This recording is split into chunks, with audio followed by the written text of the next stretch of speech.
Okay, welcome to Behind the Model Rockets Part 2, getting the rocket ready for launch. So before anything, you want to get some wadding. Now what is wadding, you ask? This is wadding. Recovering wadding. Wadding protects the parachute when the parachute is deployed. And you want to make sure you have the right size engine. This particular rocket takes a C6-3. And basically, when the engine gets up to altitude, this part will backfire, hit the wadding, and then deploy the parachute. If you don't have wadding in your rocket, your parachute will basically burn. So that's what it does. It protects the parachute. So the instructions in your manual will tell you how much wadding you're to stuff in there, and then basically you take the wadding, crumple it, and stuff it right in here. Right in there. Alright, I'll show you what the finished product looks like. Parachute, what you want to do after you add the wadding is either refer to the manual here. It kind of tells you how to fold it up and stuff it into the rocket, or you can go to YouTube and look it up if you know somebody that might have a better way of doing it. The next step is the engine assembly, and give me a minute here, I'll show you what that looks like. So some rockets have an engine base that either locks in or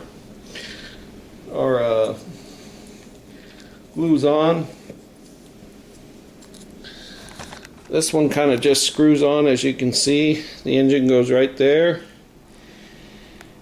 And basically,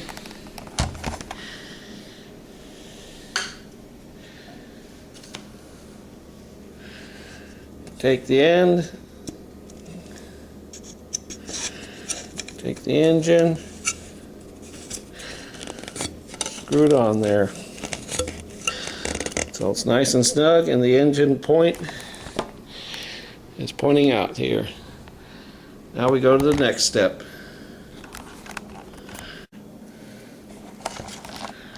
These are your ignition wires here. This is what ignites the rocket to launch it. There's many ways you can assemble it. I'll show you my simple way. You basically put the wires in the little hole there, and then you cap it with this little cap. I'll show you how I did it, and I'll show you the finished product.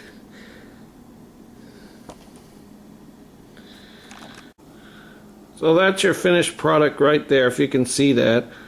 I shoved the wire in there and then kind of bent them, and you can see I bent little hooks on the end, and that's way so the launch cables, when they hook onto there, they'll stay on there. That's probably the best way to do it. Other people have done it other ways. This is kind of my way. So now we go to part 3, coming soon. The launch of my newest rocket, which I will show you how I assemble the launch pad, then get it hooked up, and then I'll introduce to you my new rocket.